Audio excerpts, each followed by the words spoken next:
আসসালামু আলাইকুম সবাইকে। সবাই কেমন আছেন? আশা করি ভালো আছেন। আল্লাহর রহমতে আমরাও ভালো আছি। তো এখানে রান্নার আয়োজন চলতেছে। আর ভিডিওগুলো কিন্তু দুঃখিত, এটা আমার ভিডিওগুলো অনেক আগের ভিডিও। মানে হচ্ছে গিয়ে ঈদের টাইমের ভিডিও। মানে ঈদের ২য় দিন, ৩য় দিন এরকম টাইমের ভিডিওগুলো আমি এখন আপলোড করতে হচ্ছে। তো এখানে আমি বিভিন্ন পদ রান্না করেছি। তো বেশি কিছু রান্না করতে পারি নাই। এক্সট্রা আইটেম বলতে কিছুই রান্না করি নাই। এখানে হচ্ছে গিয়ে মুরগির মাংস, দেশি মুরগির মাংস ভুনা, তারপর হচ্ছে এখানে হচ্ছে গিয়ে গরুর মাংসের রেজালা, আর হচ্ছে রোস্ট, পোলাও।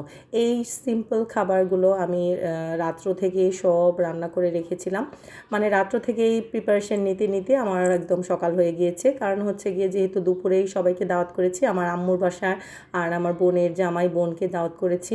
আর এখানে সালাদ কেটে নিয়েছি, সব কিছু একবারে কেটে গুছিয়ে রেখেছি। কারণ হচ্ছে এইগুলো একবারে রেখে দিলে পরবর্তীতে দেখা যায় লবণ মাখিয়ে সাথে সাথে সার্ভ করা যায়।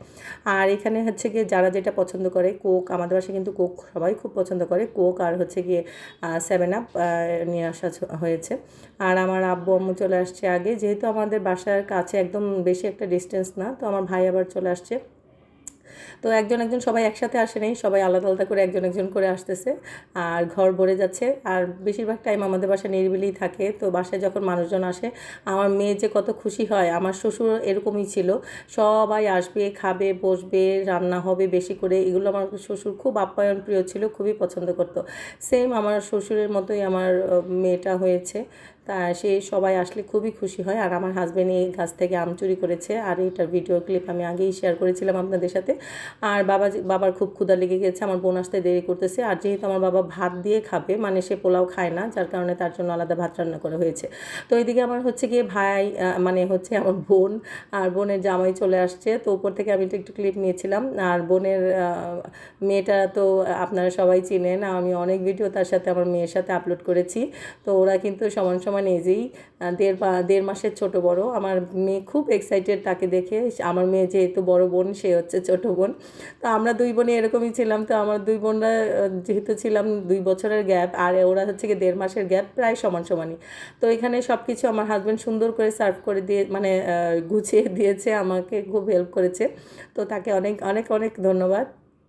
তো আমার বোনের জামাই আর হচ্ছে গিয়ে আমার ভাইকে আগে বসিয়ে দিয়েছি। আর এখানে হচ্ছে গিয়ে দুইজন মিলে যে কত দুষ্টামি করতেছে, দেখতে এত ভালো লাগে। আপনারা হয়তো ভিডিওতে দেখেন, কিন্তু সামনাসামনি দেখলে হাসতে হাসতে মানে পেট ফেটে যাবে। কারণ হচ্ছে গিয়ে তারা একটু পরপর মারামারি করে, আবার দুইজন দুইজনের সাথে এত পরিমাণ মিল। আর যেহেতু আমাদের টেবিলটা মানে 4 জনের, 4 চেয়ারের টেবিল, যার কারণে জায়গা হচ্ছিল না, আমার দুই ছেলেকে আরেক জায়গায় বসে দিয়েছে। আর আম্মুকে বলেছি যে একসাথে বসে যেতে। আর এখানে হচ্ছে গিয়ে আমি বেশি কিছু করতে পারি নাই, মিষ্টি আইটেমের ভিতরে শুধু লাচ্চা সেমাই ভিজিয়েছি। আর আমার বোনের জামাই যে মিষ্টি দই এগুলো নিয়ে আসছে, এগুলো তাদেরকে সার্ভ করে দিচ্ছিলাম। তো সবার খাওয়া দাওয়া শেষ, সবাই এখন বিদায়ের পালা। বিদায়ের পালাটা হলে আর ভালোই লাগে না, কারণ হচ্ছে সবাই চলে যাবে, ঘর আবার ফাঁকা হয়ে যাবে। আর বাচ্চারা থাকে যে ঘরের ভিতরে, সেই ঘর কিন্তু অনেক ভালো লাগে। তো ওদের বাসাও আমাদের বাসা থেকে বেশি একটা দূরত্ব না। এখানে আবার আম্মু চলে যাচ্ছে, আম্মু অনেকক্ষণ ছিল, কারণ আম্মু আমার সাথে অনেকক্ষণ গল্প করেছে, তারপর আমার মেয়ের সাথে খেলাধুলো করেছে, তারপর গিয়েছে। তো সবাই ভালো থাকবেন, আল্লাহ হাফিজ।